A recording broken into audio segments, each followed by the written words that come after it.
Here come France again. Oh, it's three! It's a historic goal! Kylian Mbappe has scored more goals than anyone else in the history of the World Cup.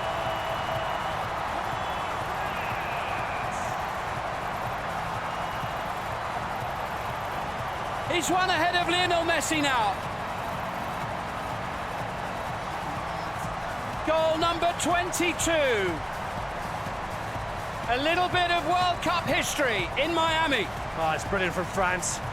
A little 1-2 passing, absolutely exceptional. And Mbappe from that sort of area very rarely misses, and what a finish that is. And France are on the up, and this is game on, and this is, at the moment, one-way football practically, and France are just looking in cruise control.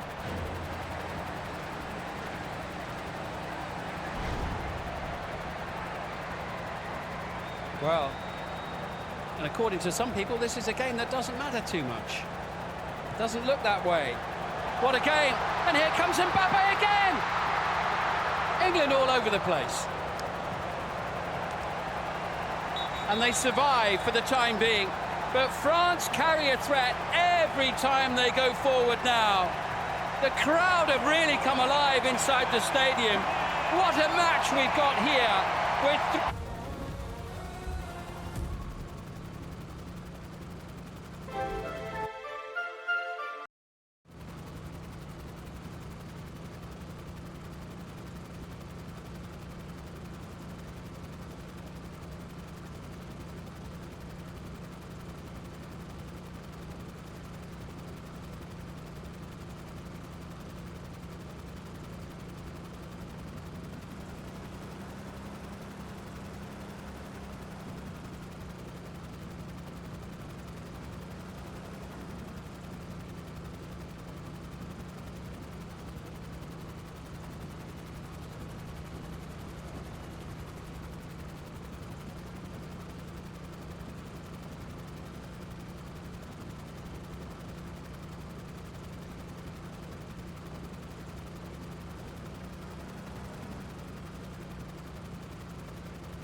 But plenty to look forward to for the final quarter of this match. Of course, if required, there could be extra time.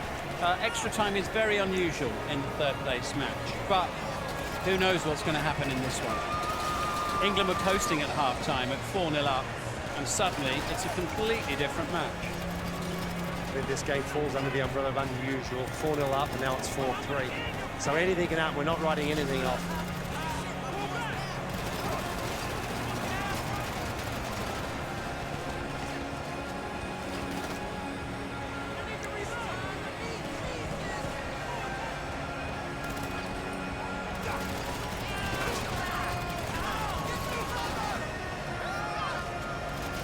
ready for play to resume.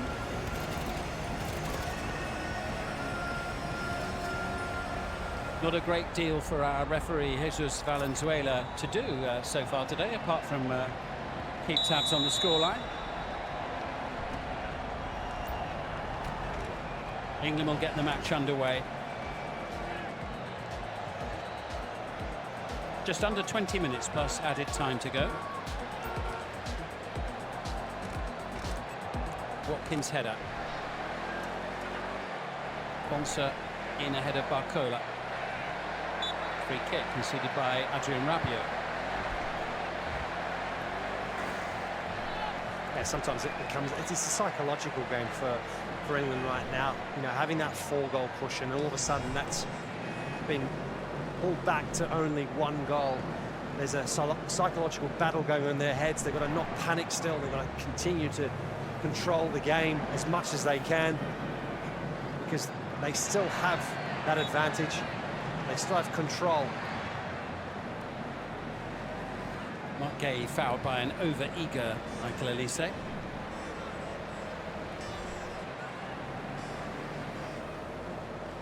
Well, we've just had a little taste since half-time, actually, as to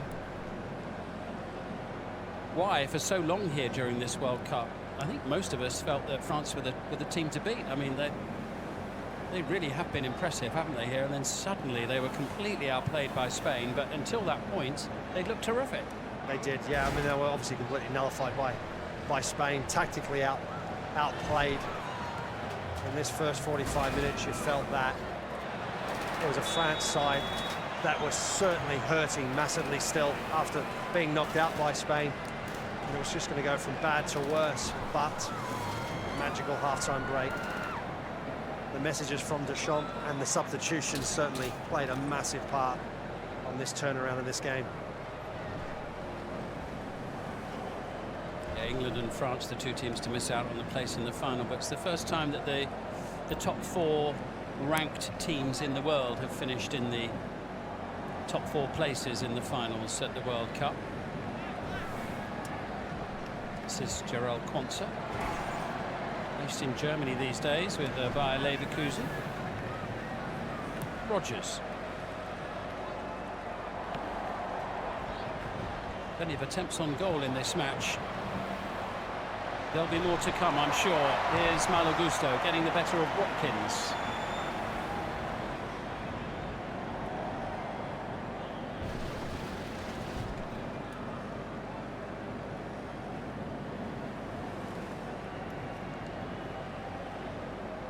There's a slightly cooling breeze flowing around the stadium here during this second half. I haven't had too many of those in Miami over the last month or so, and Dembele sending it wide. Here come France again. Gusto and Olise unable to make it 4. Just get the feeling it won't be the last opportunity for France to get level. Gusto's run down the right-hand side was excellent. His cross-in was perfect. Olise is the only piece of the puzzle not to play his part. Normally you back him scoring from there, at least hitting the target.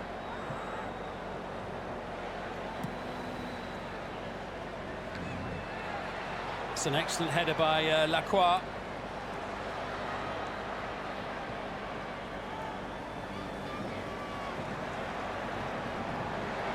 Here comes Olise. Mbappe's loitering just on the edge of the penalty area at the moment. Gusto available, and Zaire Emery as well, who's got the ball now. Here's Mbappe.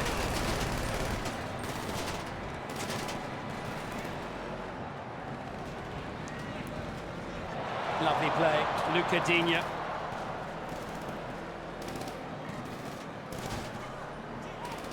Good pressure this from France. Good play from Kylian Mbappe. Referee says no foul. He's going to blow his whistle for an England free kick though for the challenge on Bukayo Saka. That was a pretty forceful challenge there from Digne on Bukayo Saka. Don't think there's enough on that challenge on Mbappe to warrant. There's a bit of holding on from both sides. And the challenge on Saka from Digne was pretty forceful.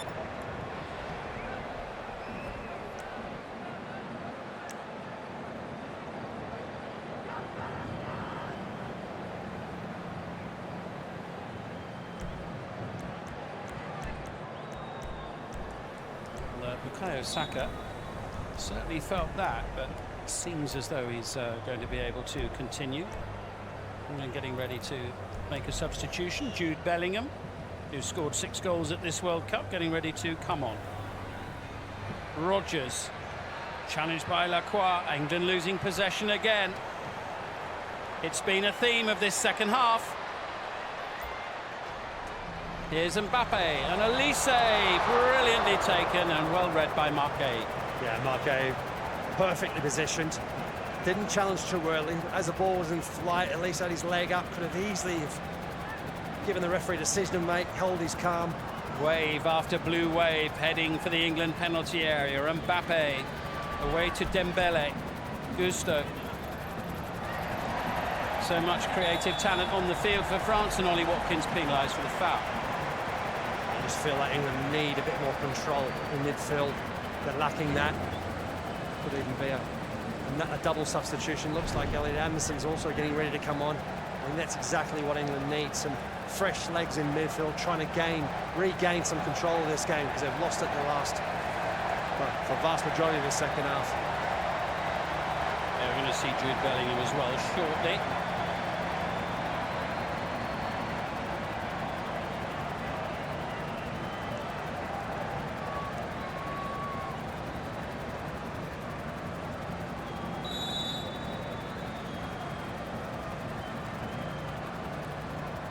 From Dembele, swing of the left leg from Eberechi Eze. England just can't get out for any length of time, which of course was the case in the last 25 minutes against Argentina in the semi-final. Barcola, support here from Luca Digne, into Mbappe, he's still got it, Mbappe! Challenged by Konsa. Rodgers looks to bring it away.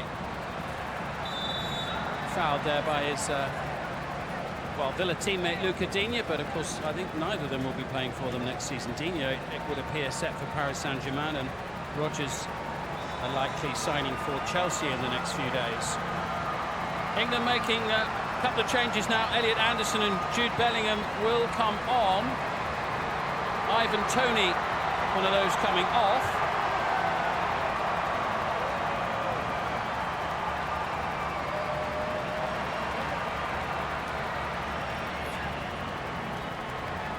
And Eberechi as well. Yeah, you'll see that there'll be a bit of changing around. Morgan Rodgers going out wide on the left-hand side. Ollie Watkins up through the middle as a number 9, obviously, with Anderson and Bellingham coming on. Anderson in midfield, Jude Bellingham playing that normal sort of number 10 role that he's been playing in this World Cup. Yeah, and one of the stars of this World Cup, Jude Bellingham, with 6 goals for England, including both here on this pitch last week when they overcame Norway in the quarter-final. Zaire Emery away to Dembele. Has given Jed Spence something else to think about since he's come on. Delicately done, and Spence with the opportunity to clear. Watkins' touch, picked up by Bellingham. Watkins will chase, he's got the better of Gusto. Held up by Lacroix, but not dispossessed. Nicely done.